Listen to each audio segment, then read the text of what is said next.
there was another funny thing that happened. I went to go and get some weed. I haven't had any weed in a long time because I haven't had money for it. So I panhandled today, this afternoon, and I went and got some weed. And so I sat down and I had some for my pipe.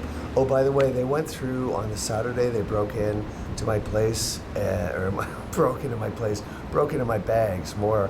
They took out my asthma inhaler from my pants and drained it of its medicine. They take pens sometimes. What they did then, that Saturday night, I just realized, is they unscrewed the top to my pipe and they took it so that I would lose more and more marijuana weed from this and have to spend more money and get frustrated. This is what they do with everything all the time. They take paper clips out of my bag, if you can imagine. They take elastic bands out of my bag. I have nothing physical is mine at all.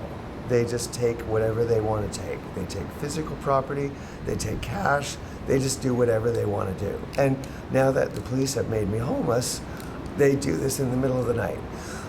Like I showed in one of the videos, they cut a hole in the bottom of my shoe. Now if you look at that hole is perfectly cut. There's no jagged edge around it. That was cut.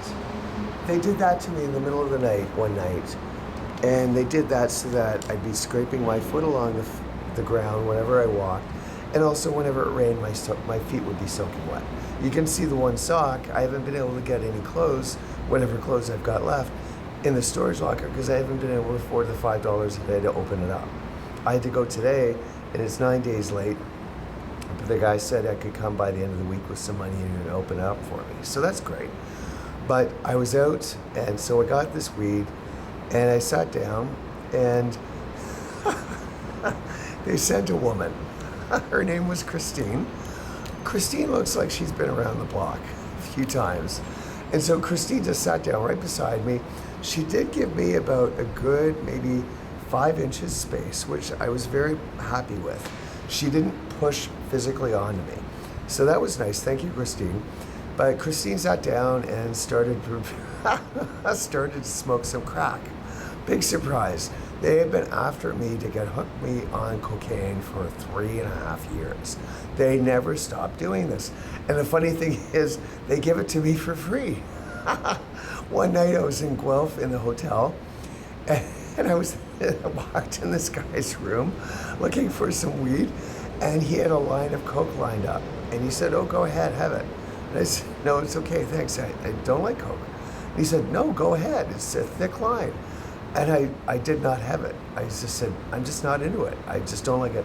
The guy was stunned. They had been after me relentlessly to get me hooked on crack for 3.5 years. So Christine sat beside me tonight and she started proceeding to smoke out of this crack pipe, and she just handed it to me. We hadn't said hello. We hadn't said our names, nothing. Some tiny, tiny small chat, but she handed it to me and I said, "No, that's okay. Thanks, I'm not into it." And she looked at me really surprised. And then she proceeded to smoke some of her own, and we talked a little bit.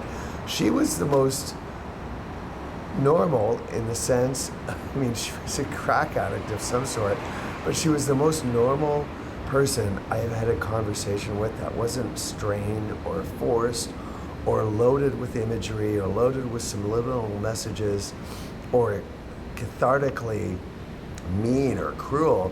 She had one goal, and that was to get me on crack. And so aside from that, it was just, that was the first time I had an honest conversation with anyone in years. Even Daryl, because he was already under the influence of the secret police, every conversation was always me trying to figure out what the real Daryl was saying as opposed to what the presented Daryl was saying. This one tonight, she only had one goal, which was to get me on that crack pipe, and that was it. So she gave me some entertainment tonight too.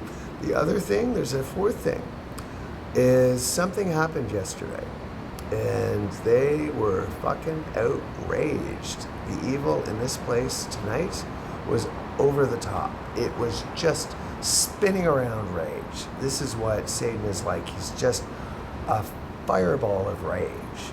And this came through tonight, and I thought of it at some point earlier today around noon. Something happened yesterday, and this feeling has been growing with me all day.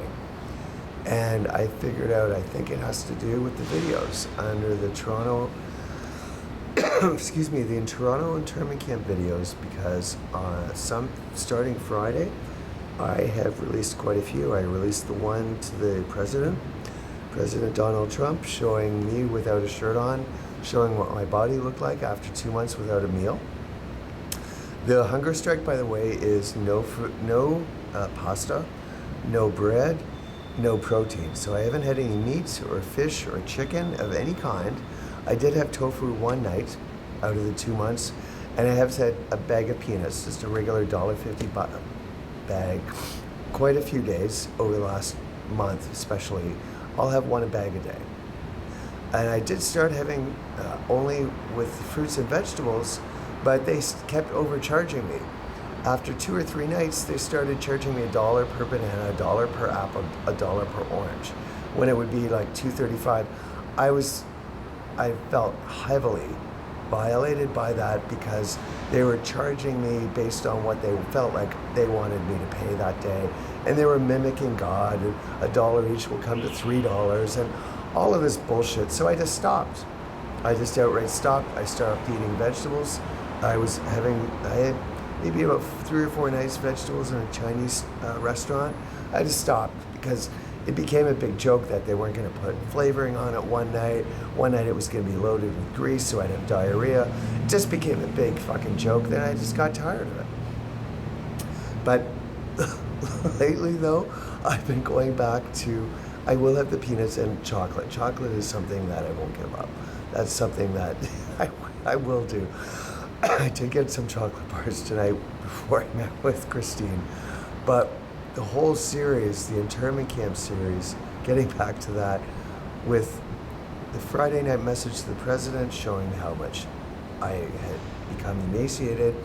Then I released Where Are the People, showing the parking lot empty, showing all the units, the residential units with their blinds closed, their drapes closed, the windows closed. I showed an empty parking lot. I went back 3 hours later. The parking lot for the residential complex is still completely empty. I then showed the delivery truck, the lonely delivery van.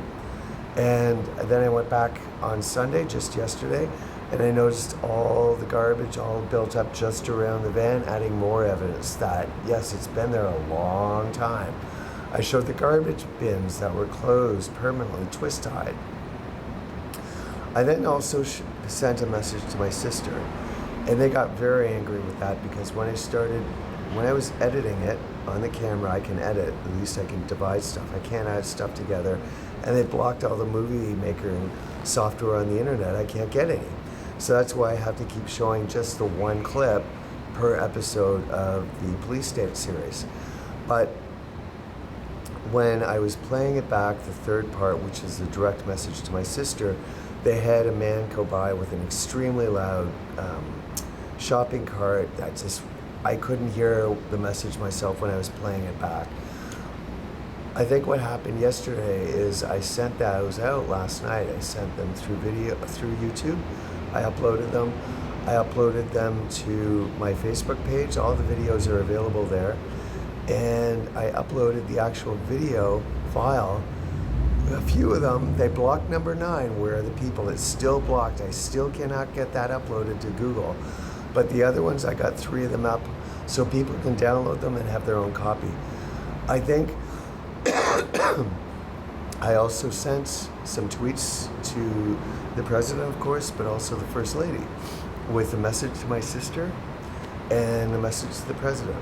I think she saw them. I think some people in the White House saw some videos of me that they hadn't seen me on camera for a while, maybe, or just things that have been shown. But this was videos that I made up showing me talking. And it got the point across. I wanted people to get to know who I was and to get a feeling for me, more of a feeling than they already had. Though over the last week, something changed, and yesterday something dramatic changed, because they had been in a goddamn pissy mood all fucking evening. Something has changed. That started yesterday, that's accelerated today. So I've had a good couple of days.